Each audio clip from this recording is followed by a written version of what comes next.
Good morning student. Standard 9th mathematics में से chapter number 1 number system में हमने इंट्रोडक्शन एक्सरसाइज 1.1 एक्सरसाइज 1.2 करी। अब हमारी एक्सरसाइज 1.3 है। ये डेसिमल वाले डिवीज़न है, 8th में हमने पढ़े हुए हैं बराबर। अब इसमें हमें बोला है write the following in decimal form and say what kind of decimal expression each have, बराबर ना। तो ये कौन सा एक्सप्रेशन है वो भी हमें बताना है। अब 36 अपॉन में 100, तो ये जो है इसमें एक भी रिमाइंडर नहीं बचता है, यानी ये है टर्मिनेटिंग एक्सप्रेशन, बराबर ना। यानी इसमें हमारे पास सीधा सीधा आंसर आ जा रहा है। देखो 0.36 आ रहा है, यानी यहाँ पर एक भी रिमाइंडर नहीं बच रहा है, तो ये जो हमारा है वो टर्मिनेटिंग में आएगा। अब सेकंड है 1.11। अब तो जो 11 है वो बड़ा नंबर है, 1 जो है वो छोटा नंबर है। डेसिमल लगाएंगे, 0 लगाएंगे और हम इसे सॉल्व करेंगे, बराबर ना। तो सॉल्व करने पर जो है हमारी टर्म चालू की चालू ही रहती है। 0.09090909 बराबर। ये हमारी टर्म जो है वो पूरी नहीं होती है, तो ये जो है नॉन टर्मिनेटिंग रिकरिंग है, बराबर ना। तो ये हमारी टर्म चालू की चालू रहती है। थर्ड वाला जो है आपको फ्रैक्शन में दिया है। फ्रैक्शन का पहले हम सिंपल फॉर्म बनाएंगे, सिंपल फॉर्म बनाने के बाद हम इसे सॉल्व करेंगे और सॉल्व करने के बाद यहाँ पर भी जो है हमारा रिमाइंडर नहीं बच रहा, बराबर ना। तो ये जो है हमारा टर्मिनेटिंग फॉर्म हो जाएगा। ये डिवीज़न और ये सब आपको आता है, इसलिए मैं इसे समझा नहीं रही हूँ, बराबर ना। 33.0000, तो ये जो है हमारा 8 से ले लिया, तो ये 4 टाइम आया, यहाँ पर 10 आया, फिर 8 लिया, फिर 20, फिर 16, बराबर ना। तो ये चीज़ मैं आपको नहीं समझा रही हूँ, ये हमें पहले से आता है।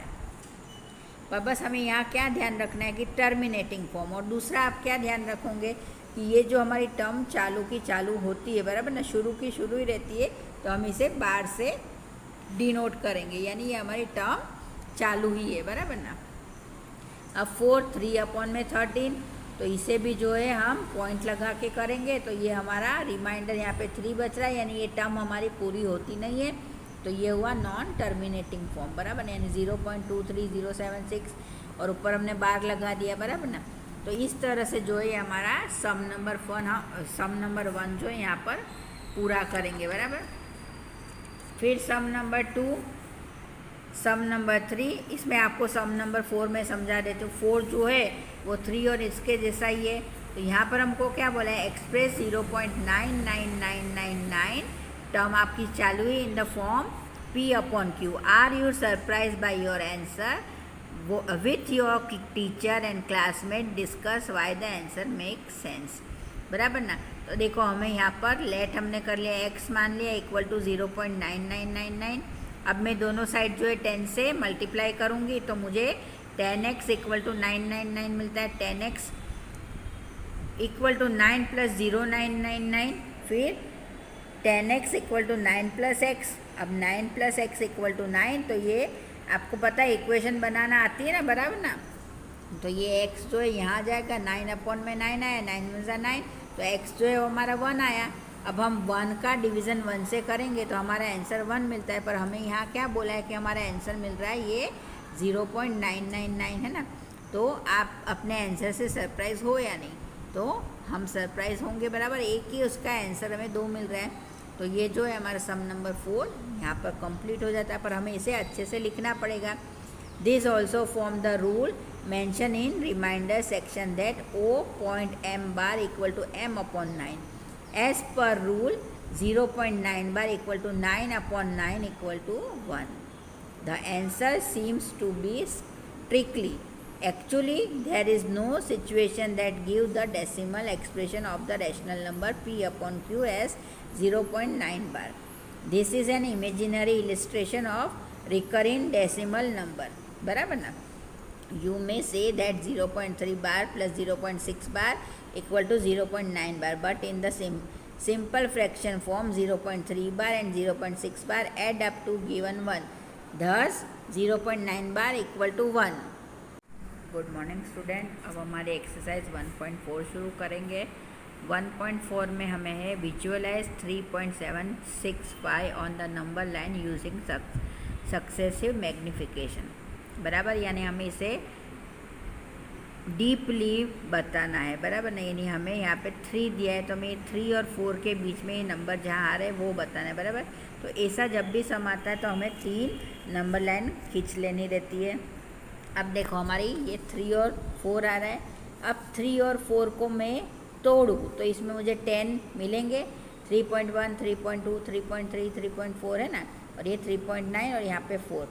अब अगेन मैं इससे डीपली बताऊँ तो यहाँ पे 0 लगेगा, तो ये 3.71, 3.72, 3.73, तो यहाँ पर क्या आया मेरे पास 3.76 और 3.77, तो यहाँ पर जो है मेरा आंसर आ जाएगा, बराबर ना।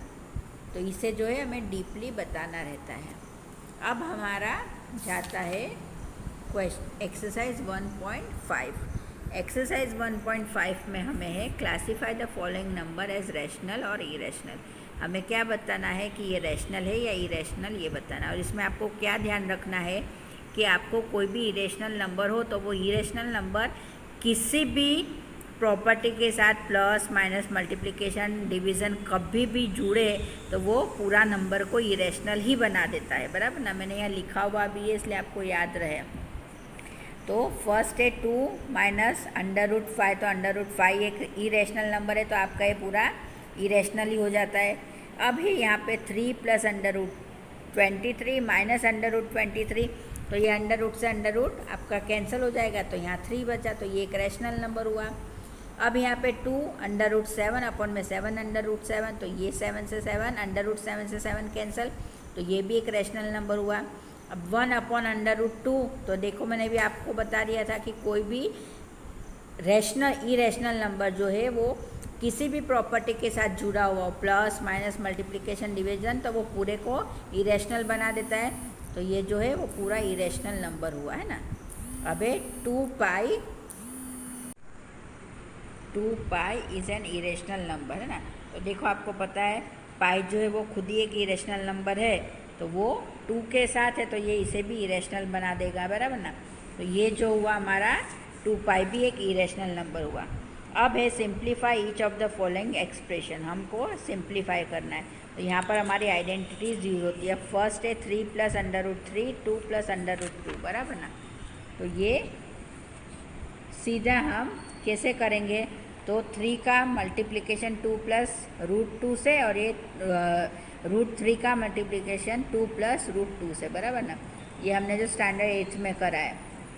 तो 3 2 ज़ा 6 प्लस 3 का मल्टीप्लाई √2 से, तो 3 √2, और ये 3 √2 मल्टीप्लाई 2, तो 2 √3 प्लस √6, ये 6 2 ज़ा 3 2 ज़ा 6, और अंडर की साइन सेम रहेगी, बराबर ना। अब जो है हमारा सेकेंड वाला √5 प्लस सेकेंड वाला है हमारा 3 प्लस √3, 3 माइनस √3। तो इसको देखकर आपको क्या याद आया, हमारी कौन सी आइडेंटिटी याद आई, a प्लस बी और a माइनस बी, बराबर ना। ये वाला a plus b, a minus b, a square minus b square. तो a जो है हम इसे 3 मान लेते हैं और b को हम √3 मान लेते हैं। 3 3 ज़ा 9, और 3 दूसरा आया, क्योंकि यहाँ पे स्क्वायर है और यहाँ पर अंडर रूट है तो दोनों कैंसिल हो जाएंगे, इसलिए 9 माइनस 3, तो ये 6 आया, बराबर ना। अब थर्ड वाला जो है इसमें हमें √5 प्लस √2, तो ये हमारी कौन सी आइडेंटिटी यूज़ होगी, a प्लस बी का whole square, a square plus 2ab plus b square, बराबर ना। वैल्यू रखने के बाद हम सॉल्व करेंगे तो 5 प्लस 2 और 5 2 ज़ा 10, और अंडर सेम प्लस 2, बराबर ना। यहाँ पर भी जो है हमारा दोनों कैंसिल हो गया, तो 7 प्लस 2 √10 हमारा आंसर आया, बराबर ना। अब फोर्थ वाले में भी देखो हमारी a माइनस बी, a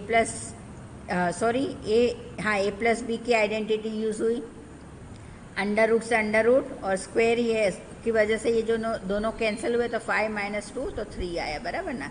तो ये जो है हमारे यहाँ पर सारे सम पूरे होते हैं। थर्ड और फोर्थ जो है वो आप खुद करोगे। अब हम करेंगे हमारी exercise number 1.6। Good morning student. अब हमारी एक्सरसाइज नंबर 1.6 शुरू करेंगे। इसमें क्वेश्चन नंबर 1 है फाइंड 64 1 पावर 1/2, बराबर ना। अब ये 64 है तो ये दो तरह से आपको कर सकते हो कि आपको देखो 64 जो है वो किसका स्क्वायर है, तो 8 का, बराबर। सीधा आंसर भी आप लिख सकते हो, और आपको ये ना आता हो तो आप जो है अपने पीएफ यानी प्राइम फैक्टर निकाल के भी करोगे। देखो मैंने यहाँ पे करा है 64 का हम निकालेंगे प्राइम फैक्टर, तो 2 2 2 2 2 2 बराबर ना, ये 6 टाइम आया, तो इसे मैं ब्रैकेट में 2 का पावर 6 होल पावर 1/2 करूँगी, बराबर ना। अब ये जब होल पावर है तो ये जब मैं ब्रैकेट खोलूँगी तो ये जो है मल्टीप्लिकेशन में हो जाएगा, 2 1 ज़ा 2, 2 3 ज़ा 6। अब 2 की पावर 3 तो यानी 2 × 2 × 2 तो 2 2 ज़ा 4, 4 2 ज़ा 8, तो हमारा आंसर 8 आया। और आप सीधा करने जाते तो सीधे में भी आपका 8 ही आता, बराबर। अब यहाँ पर 32 है तो 32 का प्राइम फैक्टर निकालो भाई। 32 का प्राइम फैक्टर निकालेंगे हम तो 2 × 2 × 2 × 2 × 2, बराबर ना, यानी 2 जो है वो 5 टाइम्स आता है। अगेन जो है हम हमारा मल्टीप्लिकेशन करेंगे पावर से, बराबर ना, तो यहाँ पर 1 बचा तो यहाँ आंसर 2 आया। ऐसे ही जो है 125 का प्राइम फैक्टर निकालेंगे। देखो 125 किसका स्क्वायर है, तो आपको याद नहीं है ना, तो हम चलो निकाल लेते 5 से, बराबर। 5 2 ज़ा और 5 5 ज़ा, 5 5 ज़ा, 5 5 ज़ा, बराबर, यानी 3 बार 5 आ रहा है, तो 5 की पावर 3 ब्रैकेट होल पावर 1/3। ये इसका नियम है कि जब दो पावर हो तो एक दूसरे से मल्टीप्लाई डिवाइड हो जाती है, तो ये 3 1 ज़ा 3, तो 5 की पावर 1, तो 5 आंसर आया, बराबर ना। इस तरह से सेकंड वाला भी जो है हमारा सेम इसी तरह से करना है, 9 3/2, बराबर। तो हम पीएफ निकालेंगे और पीएफ निकालने के बाद हम सॉल्व करेंगे तो हमें 27 मिलता है। 32 है तो 32 की पावर 2/5 है, सॉल्व करने पर 4 मिलेगा। 16 3/4 तो हमें सॉल्व करने पर 8 मिलता है। और 125 माइनस 1/3 तो ये जो है हमें 1/5 मिलता है। ये सारी चीज़ जो है हमने 8 स्टैंडर्ड में और 7 स्टैंडर्ड में करी हुई है, इसलिए मैं आपको डिटेल नहीं बता रही, बराबर ना। अब सिंप्लीफाई करना है। देखो इसका सिंपल रूल देखो बेटा, मैं बता देती हूँ कि जब कोई प्रोडक्ट हमारा मल्टीप्लिकेशन में हो तो पावर जो है वो माइनस हो जाती है, सॉरी हाँ, पावर जो है वो हमारी प्लस हो जाएगी, बराबर ना। अब कोई डिवीज़न में है तो वो पावर माइनस हो जाती है, मल्टीप्लिकेशन में हो तो हमारा प्रोडक्ट बन जाता है, बराबर। और ये देखो जैसे a की पावर 2 होल पावर 3 तो दोनों मल्टीप्लाई हो जाएगी, और a की पावर 0 हो तो वो ऑलवेज 1 आता है, सॉरी है ना। तो इसी तरह से हम इसमें ये सारे यूज़ करेंगे, बराबर ना। तो ये 2 2/3.2 1/5 है, तो ये क्या होगा, हमारा फर्स्ट प्रोडक्ट ही लग रहा है ना, तो एडिशन हो जाएगा। देखो ये दोनों चीज़ मल्टीप्लिकेशन में है, ये 2 और ये 2 दोनों मल्टीप्लिकेशन में, तो इसकी पावर जो है हमारी ऐड हो जाएगी, बराबर ना। तो हम क्या करेंगे, 2 2/3.2 1/5 = 2। अब इसका हम एलसीएम ले लेते तो 3 5 ज़ा 15 है ना। 15 जो है वो 2 के टेबल्स में कितनी 15, बराबर। अब हम करेंगे यहाँ पर 10 + 3। देखो अब आपको होगा कि मैडम आपने नीचे तो 15 एलसीएम ले लिया, ऊपर 10 और 3 कैसे आया। तो ये देखो हमने बहुत बार हमारे ये वाले सम करे हैं। जब 15 आया तो 3 के टेबल्स में 15 कितनी बार आ रहा है, 5 टाइम्स, और 5 के टेबल्स में 15 3 टाइम्स। तो ऊपर सेम ही नंबर से मल्टीप्लिकेशन होता है, तो 2 5 ज़ा 10, 1 3 ज़ा 3, तो 10 + 3 = हमारा आया 2 की पावर 13/15, बराबर ना। अब ये सेकेंड वाला 1/3 की पावर 3 होल पावर 7, बराबर। अब ये होल पावर है तो इसे मैं यहाँ पे ले लूँ, 1 की पावर 7 बना सकती हूँ मैं, इसे इस तरह से लिख लूँ तो चलेगा ना। देखो कि ये 1/3 इसकी पावर 3 होल पावर 7, तो मैं इसे यहाँ पर ले लूँ और इसे 3 × 7 करूँ, बराबर ना। मैंने भी आपको यहाँ पे बताया था, है ना, कि जब हमारा इसमें हो, हमारा प्रोडक्ट मल्टीप्लिकेशन में हो, डिवीज़न में होता है तो हम इसका मल्टीप्लिकेशन कर लेंगे। तो यहाँ क्या आया हमारा, देखो हमारा आया 3 की पावर -3 होल पावर 7, तो ये 3 7 ज़ा -21 आया, बराबर ना। अब थर्ड वाला दोनों हमारी 11 11 बेस हमारे सेम है, बराबर ना, और पावर अलग है। जब बेस सेम और पावर अलग है, बराबर ना, यहाँ पर बेस हमारे सेम हो और बेस अलग और हाँ, बेस सेम और पावर अलग हो तो हमारा क्या अप्लाई होता है, ये वाला, बराबर ना। और यहाँ पर हमारी बेस सेम है और पावर अलग है तो माइनस हो जाता है, बराबर।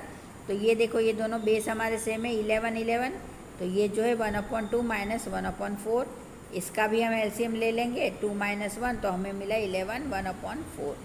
अब फोर्थ वाला 7 1/2 मल्टीप्लाई 8 1/2, तो इसे सॉल्व करने पर मिला 56 1/2।